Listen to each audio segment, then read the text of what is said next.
మీ పేరు బొబ్బిలి పులి. అసలు పేరు బొబ్బిలి పులి.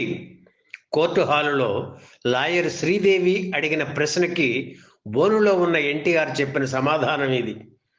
అలా సాగుతున్న సీన్లో ఏముందో, ఆమె ఏమి అడుగుతుందో, ఆయన ఏం చెబుతున్నారో తెలియకుండా ఆ రోజుల్లో బొబ్బిలి పులి ఆడే థియేటర్లలో ఆ డైలాగ్స్కు కేకలు, విజిల్స్, చప్పట్లు మారుమోగేవి. ఎన్టీఆర్ గంభీరవదనంతో కోర్టు హాలులో అడుగుపెట్టిన దగ్గర నుంచి ఆయన చెప్పే ప్రతి డైలాగుకు ప్రేక్షకుల నుంచి ఇదే స్పందన. 13 నిమిషాల పాటు సాగే ఈ కోర్టు సీన్తోనే బొబ్బిలి పులి సినిమా ముగుస్తుంది. అప్పట్లో అలా కథను ముగించడం ఓ పెద్ద సాహసం.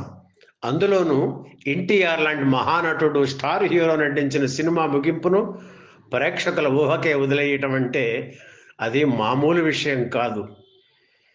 నటరత్న సహకారంతో ఆ ప్రయోగాన్ని చేసి అదరహో అనిపించారు దర్శకరత్న దాసరి నారాయణరావు.